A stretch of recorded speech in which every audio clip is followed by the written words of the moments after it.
This is the fastest in my life I've ever gone from one podcast recording to another. I just recorded an episode of Star Trek The Undiscovered podcast with my two current guests right now. It's the most convenient group of guests that I've ever gathered in my life because it was probably about an hour ago, give or take, that I asked these two if they were busy after the recording. They said no. And so here they are. We have, for the first time ever on the show, Mr.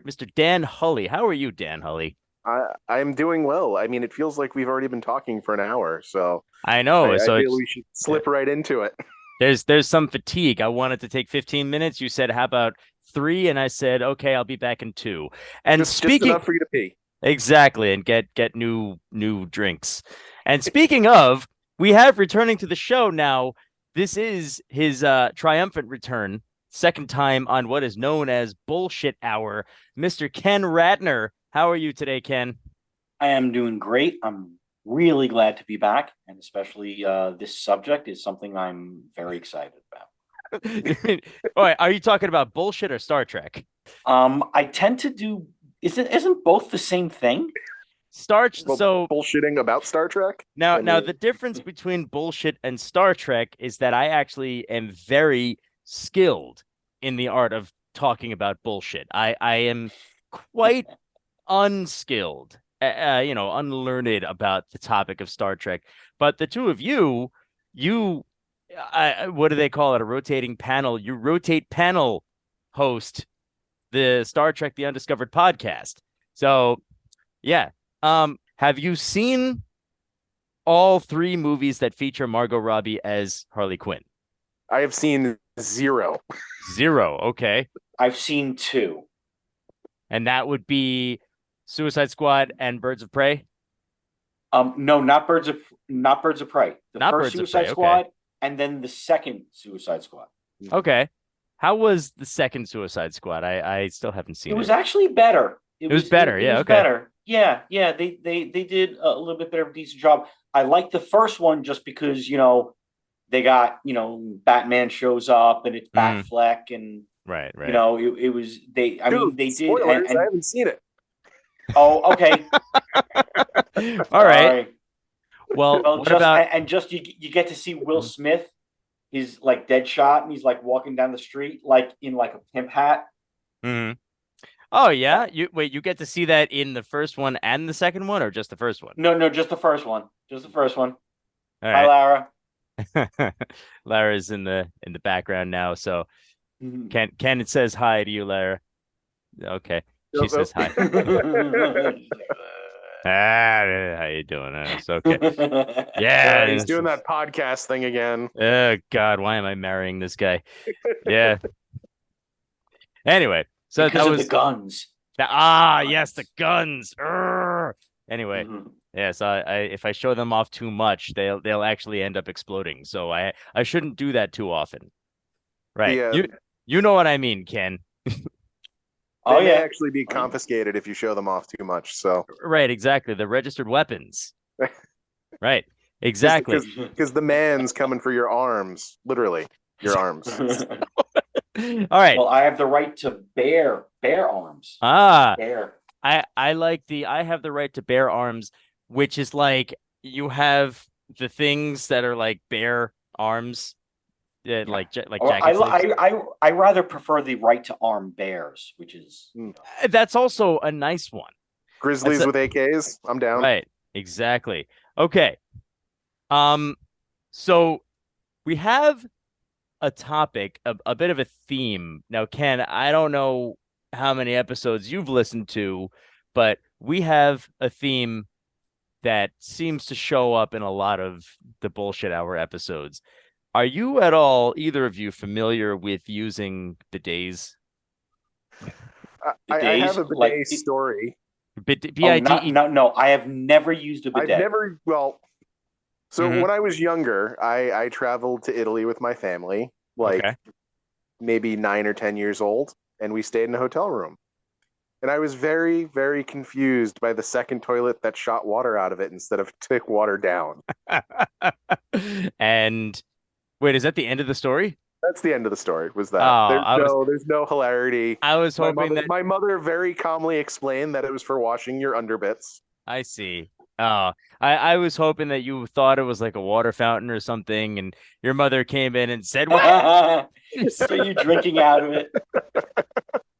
The one thing I do have to say now, I've never had any experience with bidets, but being out of the country, so I've been to Hong Kong and the Philippines a number of times. Mm-hmm. And what I find is I'm assuming it's because the infrastructure of sewer systems in the United States is a little bit more advanced, that you can flush toilet paper down the toilet in an American toilet. Sure. When I was in not so much as Hong Kong, but when I was in the Philippines, there were signs everywhere when you'd go into a restaurant, do not flush toilet paper. So you would have to take whatever toilet paper you used and put it in the garbage can. Which wasn't fun. That's pretty disgusting. That's going to be a culture shock, to say the least. It's a culture shock. I just have the feeling that they didn't have the infrastructure for their sewer system to handle paper. You know, wait a minute. So level. At what point in time was this? This was 2005. And they didn't have the proper plumbing to flush toilet paper? It's because it's an archipelago, so it's just like a country that's built out a bunch of different islands. I see. So you can't really do plumbing because you're you. only about like 2 or 3 feet away from water if you dig down. Mm-hmm. So I don't think I don't think it allows. So instead, you get a bucket of poop rags. A bucket of poop rags. That's my new band's name. Sounds like a good one. Hey, you know what, man? I'm experimenting with all sorts of different things right now. So, okay, this is now one thing that I have actually discovered while recording this show is that I don't have to have continuous conversation because I edit the shows myself. I open my little program. I take out the pauses. I take out all the things that will get me in trouble. I take out everything. I add stuff to other people. And because, you add stuff to make yourself sound funnier. Yeah, exactly. Like sound effects, helium in my voice. People don't usually even listen to their own shows, so I can have them saying things that they don't want to be saying. It's a wonderful thing. But no, because it is true that when I first started doing this, I felt very pressured to just keep talking and talking and talking and keeping the flow going and going and going. But that's not what a bullshit conversation tends to consist of. If I wanted to condense it down to a half hour, we could be sitting here for like 45 minutes and I could take out the 15 minutes of silence and it would sound like we all really know what we're doing here. Truth of the matter is, I have no idea what the fuck I'm doing. And I can curse on this show. Can't really curse on Star Trek. Oh, you could have cursed on Star Trek. Oh, well, they started cursing on Star Trek. They did. Did they? They opened up the floodgates. Oh, yeah. Yeah. Yep. Okay, Picard all right. is, yep. Yeah, in Picard, what is it? The Admiral told Picard, like, what the fuck is wrong with you or something like that? Or didn't go fuck off or something like that? I think she told him to fuck off. I mean, and you got, he's like, I need a ship. And she's like, fuck off. And, you've got this season, you got an undercover, drug addict doing drugs and, Yeah. Space heroin. Wow. Yeah, in the eye. See, now in the eye. This is why I wanted to start it, like from the original series and watch it as it progresses. Because if I just started at the end where you got your underground drug dealers and people telling each other to fuck off, I'd be like, whoa, Star Wars is cool, man. But like I would just said Star Wars. I'm sorry, Star Trek. Star Wars. Excuse me. Edit here. I'd be like, whoa, Star Trek is cool, man. I'm not actually gonna edit that. Anyway, I Uh, appreciate you leaving in your yes, flaws. right, It's right, right. No, no, yeah. because there would be no reason for me to edit that. That would just be sad and silly. The only thing I'm gonna edit out is like things that will actually get me in trouble, which this might be, but I don't know how many Star Wars and Star Oh, Trek fans are listening to this. So, sorry. Sorry.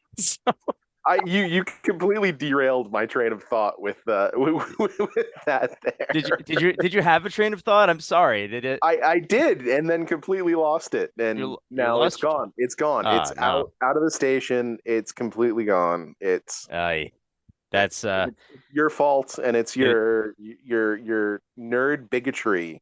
my you know, I feel like if this was a real thing, any kind of bigotry would be like nerd bigotry. It's like, wouldn't that saying be a bit of an oxymoron? Like nerd bigotry? No, because if you're going to start No. talking about, well, that warp field didn't look like it was in the right configuration. And I think, because that starship, the nacelles were a little too Right. Deck too 12 close together. 13 EPS conduits, not 12. And Yeah, on you don't even want to talk about nerd bigotry Right. because Nerd. Yeah. Nerd. we'll be here all day. That is not here, something, here's the thing about serious fandoms, uh-huh. whether it's Star Trek, whether it's Star Wars, whether it's whatever. The only people who hate those subjects, Yeah. or the people who hate those subjects the most, are the fans of those subjects. Nobody hates Star Wars more than Star Wars fans do. Really? Do. Do. Oh yeah. Oh, Do. yeah. Oh, it's Oh, my bad. God. Well, I thought it was like nobody hates Star Wars more than Star Trek fans, and then vice versa. No, because I No. am a fan of both. I am a huge Okay. fan of both. A I lot of see. people are. I see. But there's this thing of people who just nitpick the shit out of Star Wars, whether it's, oh well, how is it possible for whatever reasoning, and oh, this sucks because there's too much of it, or Mhm. there's a guy who flipped out over an episode of Andor because there were screws in it. I mean, so I hate Screws. screws, fucking screws. No, I Yeah, just my favorite thing is how like they have a thing where what is it? It's some like hypothetical discussion and there's a Star Wars fan and a Star Trek fan arguing with each other. Mhm. And Oh, the Star Trek fan says, "Oh yeah, it's so horrible how our fandom is. Meanwhile, 90% of your fandom hates 6 of the 9 movies that you made." it's it's so terrible. Like it's so true though. Now, I have no issue with it. I watched one episode recently, as the two of you know, and I rather enjoyed it. And I've seen the Star Wars trilogy. I'm not one of those people who is like, I don't watch Star Wars. I'm not a nerd. Because you know what? Fucking I am a nerd. I'm a dork. And I just happen to not be a huge fan of the well, franchise. But and yeah, you're a drummer, which is automatically, major nerd. There. Yeah, nerd. exactly.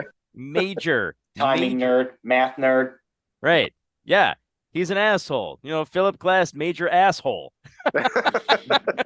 I'm not sure if I got that right, but I think most people got the Was an reference there. attempt at a Spaceballs reference. I'm It assuming? wasn't it. Yes, yes. It was a Spaceballs reference. Yes. Yes. Although I thought you Keep said firing, Philip assholes. Glass. What's that?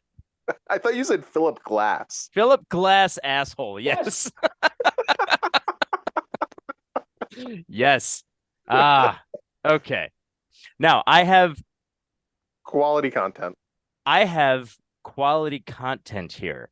Now, this is what happens when I have a show and the people on the show know things like Star Trek, Star Wars, and that kind of stuff. And I don't really know much about it. I know Leonard Nimoy, William Shatner.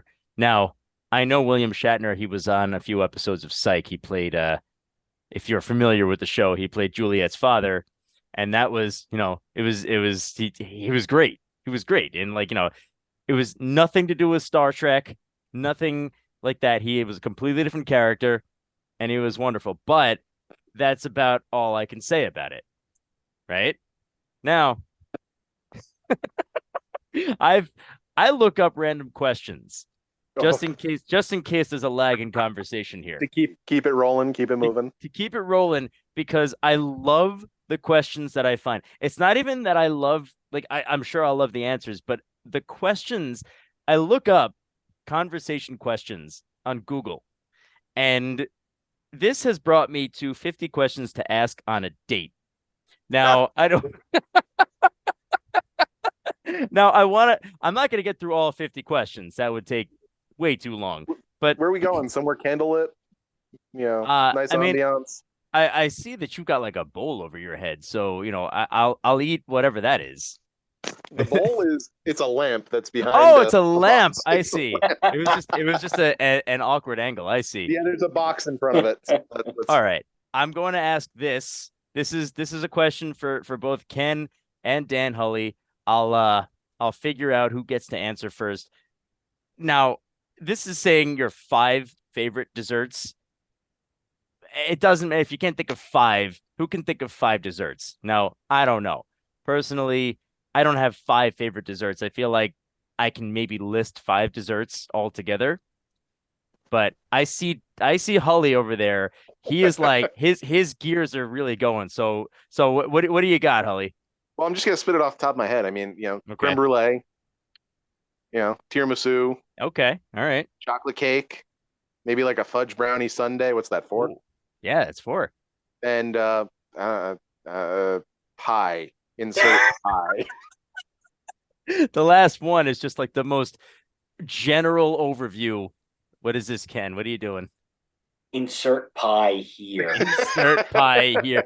Now, Ken, do you want to go at it, or like are your answers Okay, like the so same? Like, yes. So, well, it's very similar. I mean, see, the issue with me is I have a method toward administration of dessert. So there's a process that I go through. Uh-huh. And what it usually involves is some kind of chocolate-based item, whether it's ice cream or just actual chocolate or brownies or something like that. Okay. And then immediately after eating that, while the taste of the chocolate is still in your mouth, you must eat a pretzel. And then after you eat a few pretzels, you then must drink orange juice to mix with the pretzel. Wow. That's like 5 desserts at the same time. It's a very specific method I've developed over a bunch of years, and I find it has the perfect mix of savory to sweet. Nice. And then the problem is, once I get into the pretzel and orange juice situation, it just becomes an infinite, regression type of thing. Infinite loop. Where I got you. Must keep pretzel, oranges, pretzel, oranges, pretzel, oranges, pretzel, oranges. But you and got to start off with the chocolate. Yes. Okay. It's like your dessert taking the tequila shot with the salt and the lime. It's right. Yeah. That is like it just becomes it's a thing. I've been doing it for probably like 35 years, and it's just always. It's just that's when I'm going to go for dessert. If I'm going to go for the ultimate thing, that's what. That's it. And I thought, back in the days when I used to smoke weed, I actually haven't done it in quite some time. I feel that at 40 years old, my body doesn't handle it as well as it used to, so I stopped doing it. But back in those days, I thought I was so brilliant for putting peanut butter on chocolate covered almonds and just like just shoving that. But like Ken, you as with everything, you are so well organized with dessert eating that well, I well organized with dessert eating. I wouldn't say with everything else, but I think perhaps obsessive compulsive with how I eat. Okay. All right. Now I'm taking these answers as though we actually are on a date, and you're telling me this. Like, I'm obsessive compulsive with dessert eating, and I can't stop because the rotation between the orange juice and the pretzels and the chocolate and the orange juice, the pretzel, the chocolate, I can't stop. And I'm just like a robot. And this is the kind of thing that you tell your date on a first date. And and that's what makes it. I have done that, and I'm married to her now. Very nice. Well, then you found the perfect application there. One. So I mean, here's an interesting one. What makes you saddest as a woman? I Is there haven't an been a answer woman that in won't get any quite of us some canceled? time. It's quite some time. Okay, to be fair, the whole question is what makes you saddest as a woman or a man. But I think maybe we shouldn't answer this question because it's Oh, I There's got no. an easy one. I think it okay. encompasses everything. Sure. Death. Hmm. Aw. That makes you the saddest as a woman or a man. Okay. Yeah. All right. Now I'm gonna go down this list. One of this is what are your weaknesses? Like you're on a job interview. It's a date, but it's a job interview. My weakness is nerds. The candy, the nerds. My weakness is Answering this question. yeah. I hate this crap in job interviews. Why would I subject myself to it here? Right. Well, is this one of those situations where what is your greatest weakness, but you're supposed to give an answer You're that's supposed to be a like, negative, but it's I actually a Right. I benefit? work too hard. Too hard. Yes, I I'm too much of a stayed. perfectionist. They I'm have too to. much of a team player. They have to kick me out of the building at night because I won't stop working. It's terrible, and Yeah, that's not a problem with me. I've seen a therapist about it. Uh, all right, let me get to a couple of more, and then we can wrap this up because it has to end eventually. All good things must come to an end. Funny part is he almost touched on a Star Trek episode name there. All good things. All Was, good that things Star Trek must come episode. to an end. All right. At what at what time do you need assurance of my love the most? At what time? When I'm feeling vulnerable, John. That's when I need the assurance of your love the most. I'm And you should know when I'm vulnerable. I mean, I think you were when we were recording the birthday episode for Fake and Whimsy. You were definitely like, I have to leave. I need John's love. Ken I'm afraid I'm Radner. going to get beat with a frying pan. I don't know. For me, it's usually about like 3 a.m. when I Yeah. wake up and I can't go back to sleep. And I was like, I need you just to cool me out. You need me to call you and say like it's okay. Yeah, just everything's gonna be Just cool. not even a call, just a text message, just a quick. I understand. Just Yeah. we're all good. It's Thinking good. about you. It's good. Go back to sleep. It's good. All right. And the last question is going to be the follow-up. How can that love be shown? I cannot express that in words because we will then definitely go to jail. All right. I just want to be works. held. That's it. Just want to be held. I know Yes. I'm a big guy, but I like to be held too. I Damn know. It would be a funny thing because I'm like 5'6". I'm a little thin. And what are you like? Are you a tall person, Dan Hulley? I've never actually met Dan Hulley in person. I'm 6 foot and built like a bear. Okay. So it would be silly enough to watch. So if it ever does happen, I'll make sure that someone takes. Were I the little spoon with you, you would be my backpack. Oh, Aww. that's Sweet. sweet. That's nice. that's nice to say. And on that note, because I don't I don't I don't want to get into too many of these questions because first of all, we could be on this forever. Yeah. And we could just we could you need my love and how can I show it to you? I'm the big spoon as a backpack. And that's that.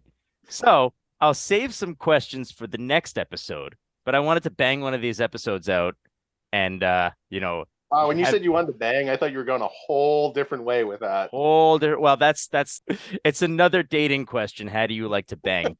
But we'll save the answer for another time.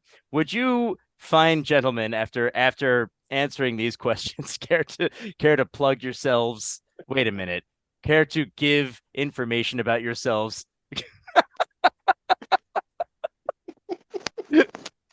Ken. Yeah. Where can people find you?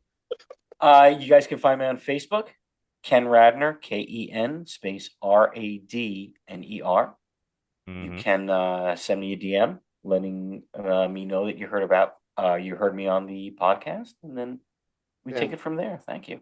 Tell him what your likes and dislikes are, and what would be your ideal dessert. And then, how do you like to be held? How can I show you my love? Dan Hulley, where can people find you? You can find me at Facebook at Daniel Hulley, Hulley. You can find me on Twitter at bland_dull_don't. And you can find the wonderful podcast that we came over from about an hour ago at STTU Podcast on Twitter. And that STTU podcast is Star Trek The Undiscovered Podcast. That is my colleague Greg Vorob's podcast. We used to work on a podcast together. Now we work on separate podcasts and we stay in touch, and it's a wonderful thing. I was just on his show, so listen to the I don't know when is he airing his episode? That should be up this Friday. March 3rd, this Friday, March 3rd. So listen to that episode if you want to hear us not talking about bear hugs and weird dessert fetishes. You can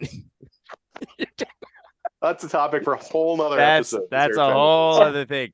So also, there's another band name for you. Dessert fetishes. Dessert fetishes. Star Trek The Undiscovered Podcast. Of course, email me at bshour and the number 6 at gmail.com. That's bshour6 at gmail.com.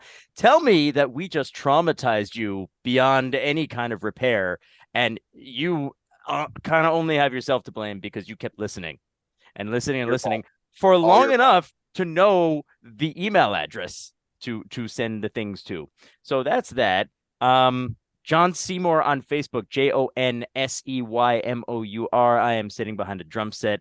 I am holding drumsticks and holding out 8 fingers and wearing a backwards baseball cap. That's me on Facebook. Don't miss Mad Tea Party. Mad Tea Party is playing March 24th at Casa del Sol in Nyack, New York. It starts at 8 p.m. And of course, if you are local to the, Oakdale, Long Island area, we are playing Decay and Decadence. It's a metal festival. We are playing March 18th. That is a Saturday. It's from like 4 p.m. to midnight. It's an all-day thing. Come out, listen to some great music. You won't regret it. I promise I will not ask you about desserts. And with that, if you want to bring dessert, absolutely, you're welcome. And with that, I would like to thank Dan Hulley and Ken Radner for being part of this indescribable discussion. And I will bid you having us. And I will bid you a good night. Good night. Thanks a lot, guys. Good night. Good night, everybody.